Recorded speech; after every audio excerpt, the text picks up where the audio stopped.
welcome to your deep dive into spiritual wellness. We're going to be exploring this really powerful address by President Dieter F. Uchtdorf. Oh, okay. It's called Bearers of Heavenly Light. Oh. He gave this while serving as a leader in the Church of Jesus Christ of Latter-day Saints. Okay. But his message really, I think, speaks to anyone seeking a deeper connection with their spiritual side. I think so too.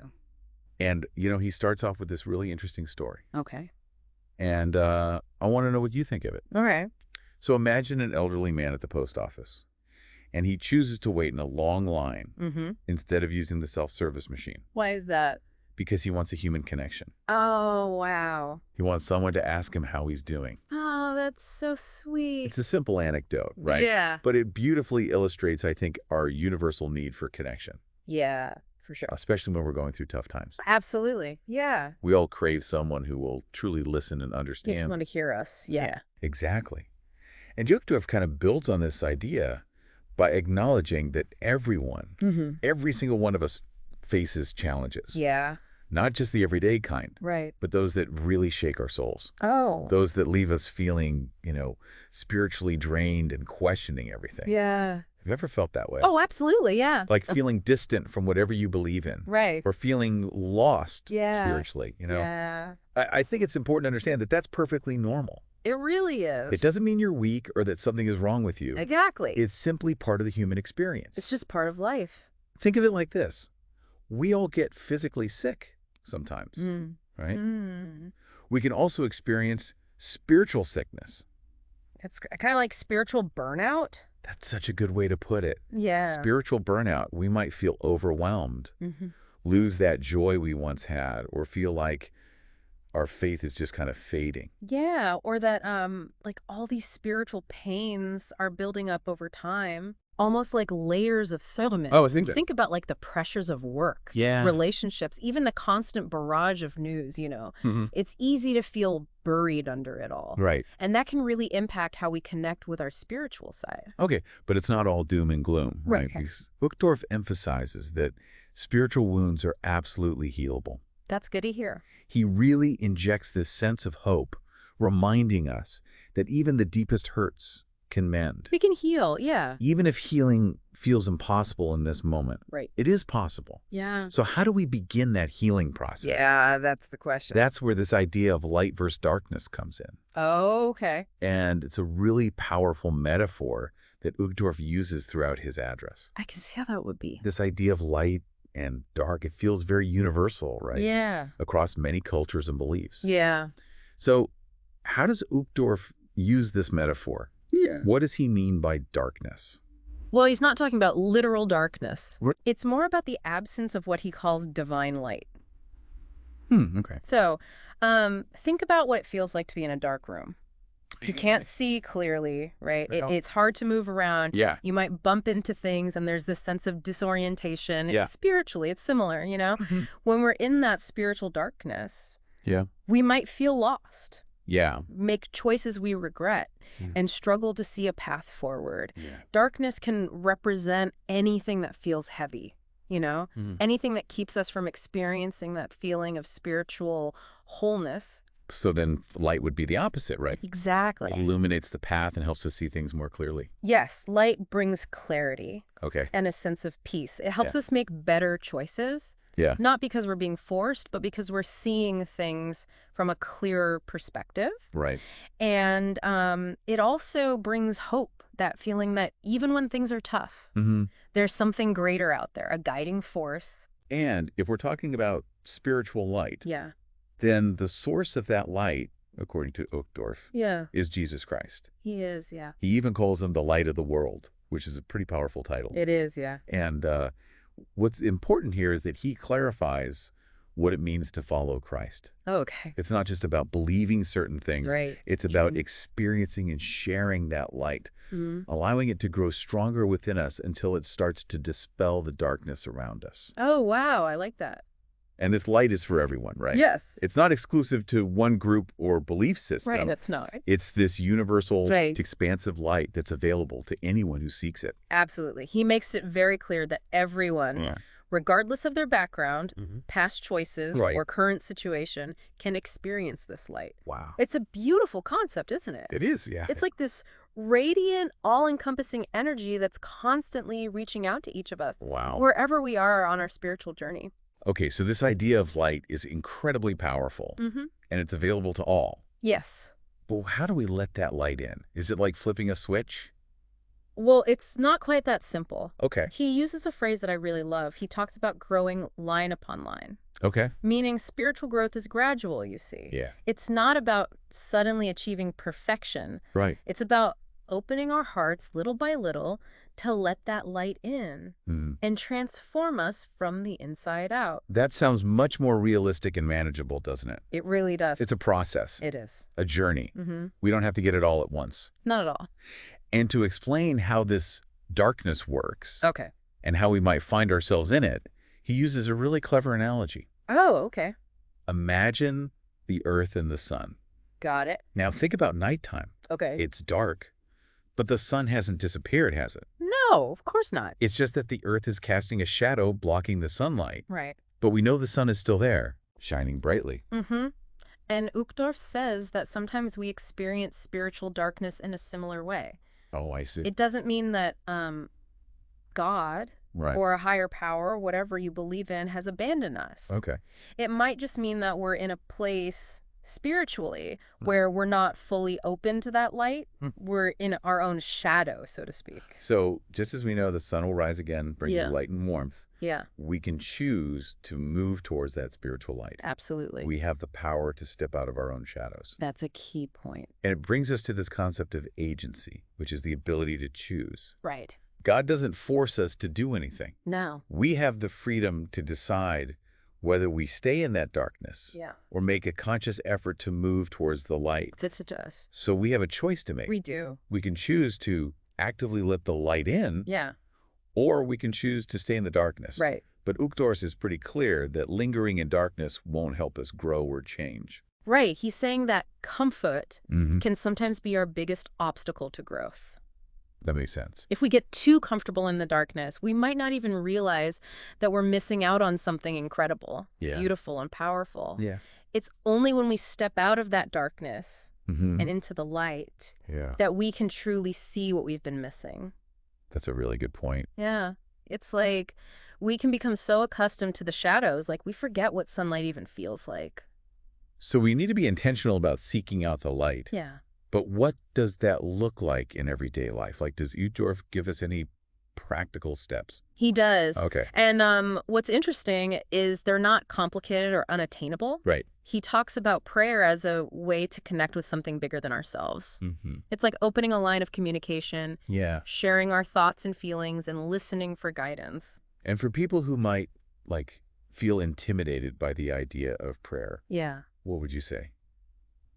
I would say just start simple. It doesn't have to be a formal or elaborate thing, you know? Right. It's more about the sincerity of your heart, the Mhm. willingness to reach out and connect. Yeah. Imagine having a conversation with a close friend. Yeah. You wouldn't overthink it. You Right. just speak from the heart, right? Right. It can be as simple as that. That makes sense. He also talks about scripture study. Right. He does. Okay. And for those who may not be familiar, Yeah. scripture study is about immersing ourselves in sacred texts, whatever those may be for you. Right.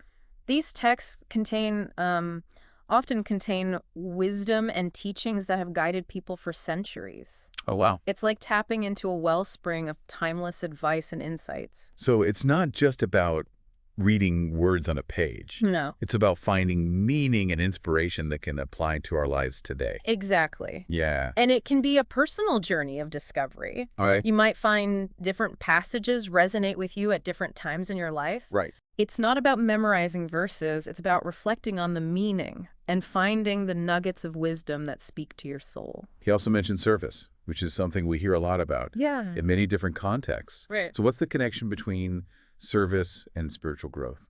It's about putting love into action. Okay. When we focus on helping others, Yeah. on making a positive difference in the world, it shifts our perspective outward. It helps us connect with something bigger than ourselves. Yeah. And that can be incredibly fulfilling. So it's not just about doing good deeds for the sake of checking off a box. No. not at all. It's about genuinely caring for others Yeah. and wanting to make their lives a little bit brighter. Exactly. Yeah. And it can be as simple as offering a kind word to a stranger, helping a neighbor with a chore, or volunteering your time to a cause you believe in. Right. Even small acts of kindness can have a ripple effect. And what about purity? Yeah. I think that's a word that can be interpreted in many different ways. So how does Uchtdorf use it in the context of spiritual wellness? He talks about aligning ourselves with our values and beliefs. Okay. It's about living with integrity, making choices that are consistent with who we want to be. Right. It's about striving to be our best selves. Yeah. Not because we have to, but because it feels right. So it's about that inner sense of alignment. Mm-hmm. When our actions reflect our values, Yeah. we feel a sense of peace and wholeness. Exactly. Yeah, what you're saying. Yeah. Yeah. And it's not about being perfect. We all make mistakes. Right. It's more about the direction we're facing, the effort we're making to live authentically. He also emphasizes forgiveness, Yeah. not just seeking forgiveness from God or a higher power, but also forgiving ourselves and forgiving others. Forgiveness is so essential for spiritual growth. Yeah. Holding on to anger and resentment is like carrying a heavy weight. Oh, I see. It weighs us down and blocks us from experiencing that lightness and freedom that comes with forgiveness. It's like releasing a burden, right? Exactly. And it creates space for healing and growth. And sometimes the hardest person to forgive is ourselves. Oh. We can be so critical of our own mistakes, and those thoughts can really hold us back. That's so true. We need to extend that same grace and compassion to ourselves that we would offer to someone else. Right. And finally, he talks about sharing our testimonies. He does? So what does that mean in this context? It means having the courage to speak about the things that matter to us, the things that bring us light and hope. It's about sharing our experiences, even if they're simple or seemingly insignificant, because you never know who might need to hear them. It's like we each have a unique piece of the puzzle. And when we share our pieces, Right. it helps create a more complete picture for Exactly. others. And sharing our testimonies isn't about preaching or trying to convert anyone. Right. It's about authentically sharing what brings us joy and meaning, and allowing others to connect with those truths in their own way. So it's about being a light in the world, about radiating that positivity and hope that we've found. He actually tells a story about King Lamoni's conversion from the Book of Mormon. Oh, okay. It's a story about experiencing such a profound spiritual transformation that all the darkness is dispelled. Wow. And the light of faith just takes over. That sounds powerful. I'm curious, does he share any personal stories about how these principles have played out in his own life? He does. Okay. He talks about experiencing divine light in moments of quiet contemplation during religious services, but also in everyday experiences like spending time with family or helping someone in need. So it's not just about grand mystical experiences. It's Right. about finding those moments of connection in the everyday. Exactly. Yeah. And he encourages us to pay attention to those moments, to savor them, and to share them with others, especially young people who are searching for meaning and purpose. Right. Hearing real-life stories about how faith has made a difference can be so much more impactful than just abstract principles. It's like saying, hey, this stuff actually works. Yeah. It's not just a theory, it's a lived experience. Right. And he emphasizes that we all have a story to tell, a unique perspective to share. Even if we don't feel like our experiences are extraordinary, they can still be a source of light for someone else. It's all about being willing to be vulnerable and share our journeys, even the messy parts. And what's really fascinating is that this whole concept of light resonates across so many different cultures and faiths. Oh, wow. It's a universal symbol of hope, Right. truth, and goodness. It speaks to that innate human yearning for something beyond ourselves, for a connection to something greater. It does. And that's what spiritual wellness is all about, isn't it? It is. Yeah. Aligning ourselves with that source of light, allowing it to guide our paths and transform our lives. And ultimately to become bearers of that light ourselves. So we've covered a lot of ground here, We have. exploring this idea of spiritual wellness as a journey towards the light. But as we wrap up this deep dive, Yeah. I want to kind of shift gears a bit Okay. and make this more personal. All right. What does this all actually mean for you Right. as you navigate your own life? Yeah. Good question. What resonated most deeply with you? You know, for me, it's that reminder that we don't have to be resigned to spiritual darkness. Right. Even when it feels all-encompassing, you know? There's always a way back to Oh, that yeah. feeling of connection and peace. Yeah. That light that guides us, you know? Remember we talked about how healing is always possible. Right, exactly. That's what gives me hope. Me too. It's like even the darkest night, there's always a glimmer of light somewhere Yeah, waiting to be discovered. that's true. And Uchtdorf ends his address with this beautiful blessing, Oh, yeah. wishing us success in fulfilling our destinies as bearers of God's heavenly light. Ugh. What a powerful image. It is. It makes me think we each have a responsibility Mm-hmm. to not only find that light for ourselves, but to share it with others. Absolutely. He actually leaves us with a very specific challenge. Does he? He asks us to consider one way Oh, wow. we can invite more of that light into our lives today. Today. What action can we take Right. right now Mm-hmm. to brighten our own path Yeah. and the paths of those around us? That's a good question. I love that he doesn't give a one-size-fits-all answer. No, he doesn't. It's a personal invitation Yeah. for each of us to reflect on our own needs and circumstances. So for you, maybe it's committing to a daily practice of gratitude, journaling, or meditation. Right. Or perhaps it's finally reaching out to that friend you've been meaning to reconnect with. Yeah, maybe it's volunteering your time at a local charity. Right. Or simply making a conscious effort to be more present with your loved ones.